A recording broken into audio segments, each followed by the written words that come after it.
અમદાવાદનો બોપલ, ભૂમા, શીલજ આ તમામ વિસ્તારો, ring road, SG highway, SP ring road આ તમામ જગ્યા પર ભરચક પાણી ભરાયેલા છે. કારણ કે કલાકો સુધી પાણી ત્યારે જ પડ્યા રહે કે જ્યારે તમે એના માટે પાણીના નિકાલની કોઈ વ્યવસ્થા ન કરી. ઢીચણ સમા, કોઈ કમર સમા પાણી ભરેલા પડ્યા છે. ગઈકાલથી લઈને આજ સુધીમાં પાણી ભરેલા પડ્યા છે. એમના ઘરમાં અન્નનો દાણો નથી રંધાતો.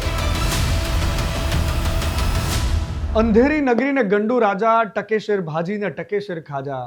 ગજબ છે મારા શહેરને, ગજબ છે મારા સત્તાધીશોને, ગજબ છે મારા શહેરના બાબુઓને. અને દર શહેરે શહેર દર વર્ષે આ જ પ્રકારની પરિસ્થિતિ.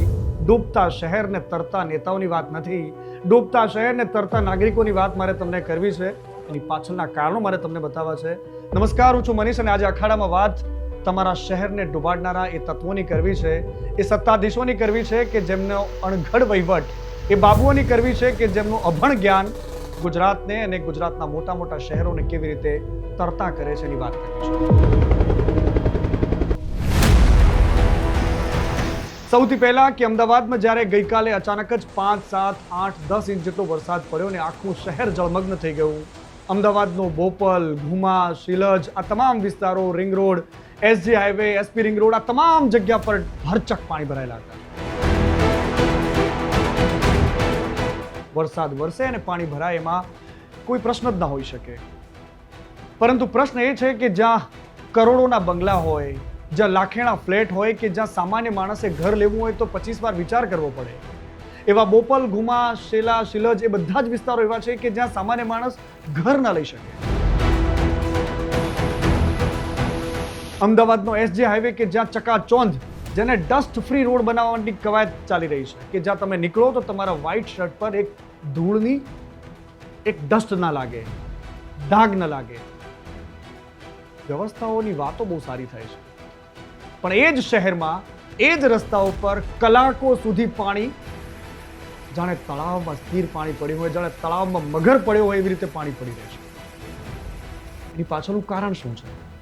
કારણ એ છે કે આપણે સુરતમાંથી કંઈ ન શીખ્યા. કારણ એ છે કે અમદાવાદ જ્યારે જ્યારે ડૂબ્યું છે એમાંથી એટલું જ શીખ્યા કે નવા મેયર કોણ બનશે, નવી બોડી કોની બનશે, નવા અધિકારીઓ કોણ હશે, કોના ફેવરનો માણસ આવશે, કયો કોર્પોરેટર ચૂંટાશે, આ બધું જ શીખ્યા આપણે. આપણે એ ન શીખ્યા કે મારા વિસ્તારમાં પાણી ભરાય છે તો એની પાછળના બેઝિક કારણો શું છે ને એનું સોલ્યુશન કેવી રીતે કરવું. એક ક્લાસ 1 અધિકારીઓ કે જે એસીમાં બેસીને, એસી કેબિનમાં બેસીને પ્લાન કરે છે, એમને એ વાત ગળે નથી ઉતરતી અથવા તો એમને ખબર નથી પડતી અથવા તો એમની દૂરંદેશિતા નથી કે કેવી રીતે આ પાણીનો નિકાલ થઈ શકે. હું જ્યાંથી બોલું છું ત્યાં મારી બિલકુલ બગલમાં સિલ્વર ઓક કોલેજ છે. છેલ્લા 2 દિવસથી દરિયો ભરેલો પડ્યો છે. અનેક વાહનો બગડેલા ત્યાં પડ્યા છે. એવા તો અનેક વિસ્તારો છે અમદાવાદ શહેરના કે જ્યાં રસ્તા વચ્ચે મૂકેલા વાહનો નોંધારા પડેલા છે. એ સીસીટીવી કેમેરા, એ સર્વેલાન્સ બધી જ વાતો માત્ર હવાબાજી છે. કારણ એ છે કે જો તમે ટેકનિકલ સર્વેલાન્સ કરો છો, તમે આખા શહેર પર નજર રાખો છો તો તમને એ નહીં દેખાતું કે ક્યાં કેટલું પાણી ભરાય છે દર વર્ષે? શું તમે ક્યારે રસ્તા પર નીકળતા નથી કે જ્યાં પાણી ભરાય છે? એ એસજી હાઈવે કે જ્યાંથી અધિકારીઓ નીકળે, જ્યાંથી નેતાઓ નીકળે, મંત્રીઓ નીકળે, મુખ્યમંત્રી નીકળે, જજો નીકળે, એ બધી જ જગ્યાઓ એવી હતી કે જ્યાં ચિક્કાર પાણી ભરાયેલા હતા. પાણી ભરાય એમાં વાંધો નથી, પણ નિકાલ ક્યારે થાય છે? આખી રાત પાણી પડ્યા રહે છે. શું શીખીએ છીએ આપણે? આપણને કંઈ ફરક નથી પડતો. નહીં જઈએ ઓફિસ એક દિવસ, નહીં કામ કરીએ એક દિવસ. ફરક એ સામાન્ય માણસને પડે છે કે જેનો દિવસ વર્ષ જેટલો મોટો છે, જે રોજ નહીં કમાય તો રોજ નહીં પેટ ભરાય એવા લોકોને ફરક પડે છે. એ લોકોને ફરક પડે કે જેના ઘરમાં પાણી ભરેલું છે, આજ દિવસ સુધી ગઈકાલથી લઈને આજ સુધીમાં પાણી ભરેલા પડ્યા છે, એમના ઘરમાં અન્નનો દાણો નથી રંધાતો, એમનો ચૂલો નથી સળગતો, એવા લોકોને ફરક પડે છે. પરંતુ આપણને કોઈ ફરક નહીં પડે, કારણ કે આપણે શીખતા નથી. આપણામાં આત્મા મરી ગયો છે. આપણને ફરક નથી પડતો કારણ કે કનેક્ટિવિટી આપણામાં છે નહીં. આખું શહેર પાણીમાં છે. આજે સવારથી લઈને રીમઝીમ વરસાદ વરસે છે, કોઈ ધોધમાર વરસાદ નથી વરસ્યો. ફરી પાછા બધી જ જગ્યાઓ પર પાણી ભરાઈ ગયા છે. મારે ખાલી એટલું જ કહેવું છે કે તમે બહુ જ હોશિયાર છો, તમે બહુ જ ભણેલા ગણેલા છો, તમને બહુ જ સારા પ્લાનિંગ આવડે છે, અર્બન ડેવલપમેન્ટ આવડે છે, તમને શહેરનું પ્લાનિંગ આવડે છે. તમે ટીપી વખતે જેટલું ધ્યાન રાખો છો એટલું ધ્યાન પાણી ભરાતા વખતે રાખતા હો તો કદાચ આ પ્રોબ્લેમ ના થાય. હું ગુજરાતના દર્શકોને, અમદાવાદના દર્શકોને એક વાત યાદ દેવડાવવા માંગુ છું. શું તમે ક્યારે અમદાવાદના કાલુપુરમાં છાતીસમાં પાણી ભરાયેલા જોયા છે? કલાકો સુધી રહેલા જોયા છે? શું તમે લાલ દરવાજાને ચિક્કાર હાલતમાં 2 કલાકથી વધારે ક્યારે જોયો છે? શું તમે ક્યારે દરિયાપુર, શાહપુર, જમાલપુર આ બધા જ વિસ્તારો જે કોટ વિસ્તારના વિસ્તારો છે, જે જૂનું મૂળ અમદાવાદ છે, ત્યાં ક્યારે કલાકો સુધી પાણી ભરેલી અવસ્થામાં જોયા છે? તો એનો જવાબ કદાચ હશે ના, કારણ કે હું પણ 10, 12, 15 વર્ષથી અમદાવાદમાં રહું છું. મેં ક્યારે નથી જોયા. પાણી એ વિસ્તારોમાં જોઈએ છે કે જેને આપણે ડેવલપ કર્યા છે. એનો મતલબ એ છે કે આપણા કરતા અંગ્રેજો વધારે સારું પ્લાનિંગ કરીને ગયા. મને નથી ખબર કે અમદાવાદના કોટ વિસ્તારની ગટર વ્યવસ્થા કોણે બનાવી હશે, કયા વર્ષમાં પ્રોપર પ્લાનિંગ થયું હશે. અંગ્રેજોએ કર્યું કે પછી સરદાર પટેલ જ્યારે અમદાવાદ મ્યુનિસિપલ કોર્પોરેશનના ચેરમેન હતા એ વખતે એમણે કર્યું કે પછી અમદાવાદના શેઠિયાઓ જ્યારે આ શહેરની વ્યવસ્થા સંભાળતા હતા ત્યારે કર્યું? મને નથી ખબર, પણ મને એટલી ખબર છે કે અમદાવાદ શહેરના એ વિસ્તારમાં પાણી નથી ભરાતું. પાણી એવી જગ્યા પર ભરાય છે કે જ્યાં કરોડોના બંગલા છે, મોંઘી દાટ ગાડીઓ ત્યાંથી સડસડાટ નીકળે છે, એવા ચકાચોંધ લાગતા રોડ કે જ્યાં પૂર્વ વિસ્તારનો માણસ આવે તો એને એમ લાગે કે હું વિદેશની ધરતી પર જતો રહ્યો છું. એવી લાઇટિંગ, એવા સજાવટ કરેલા એ રસ્તાઓ છે, ત્યાં શું કામ ભરાય છે?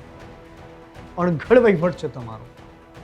કોઈ જ જાતનું પ્લાનિંગ નથી તમારું, કારણ કે કલાકો સુધી પાણી ત્યારે જ પડ્યા રહે કે જ્યારે તમે એના માટે પાણીના નિકાલની કોઈ વ્યવસ્થા ન કરી હોય.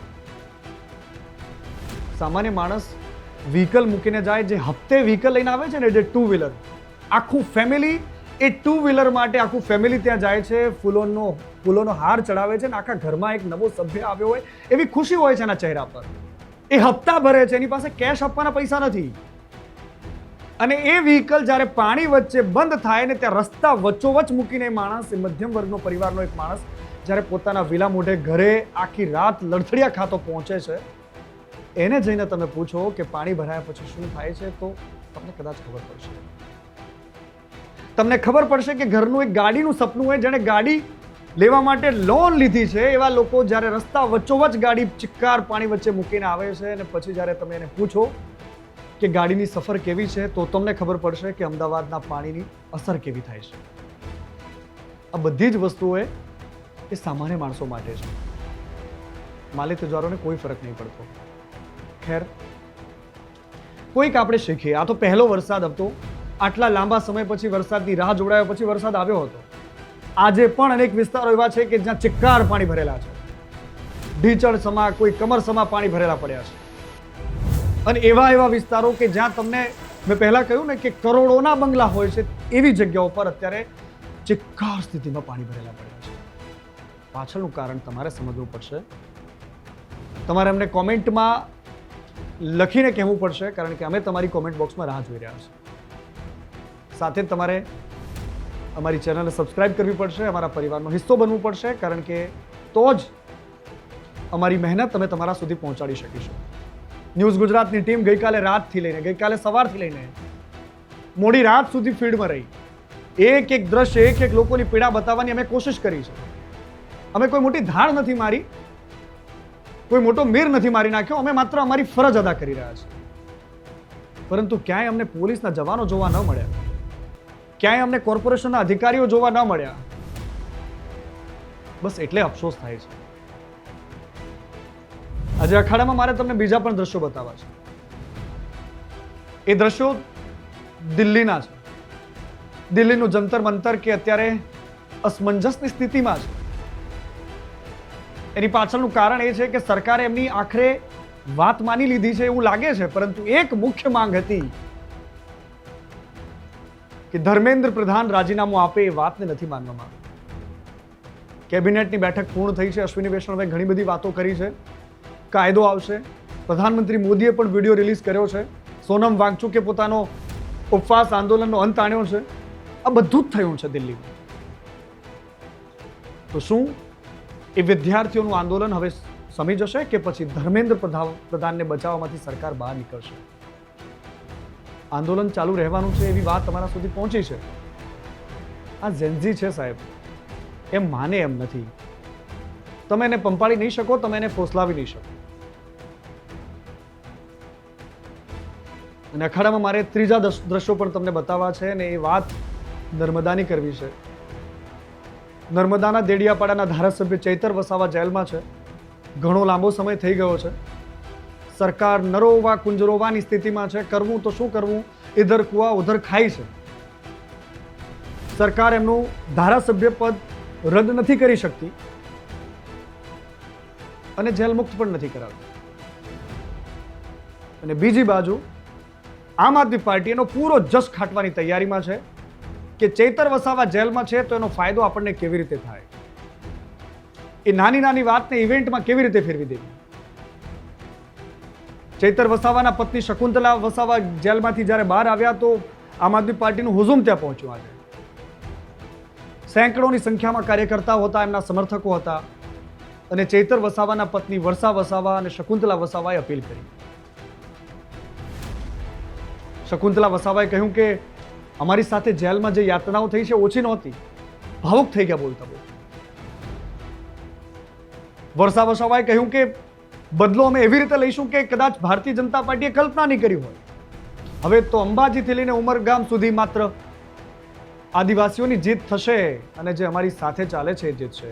ભાજપને બતાવી દઈ. 1.5 લાખ સહી થઈ છે. રાષ્ટ્રપતિ સુધી પહોંચવાની વાતો થઈ રહી છે.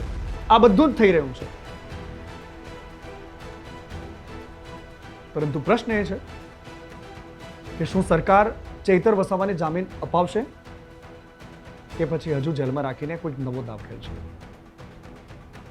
જો તમને અમારું એનાલિસિસ પસંદ છે, તમને અમારો વિડીયો પસંદ આવે છે તો અમારી કોમેન્ટ બોક્સમાં તમારી વાત જરૂર લખજો, તમારા ઓપિનિયન જરૂર લખજો.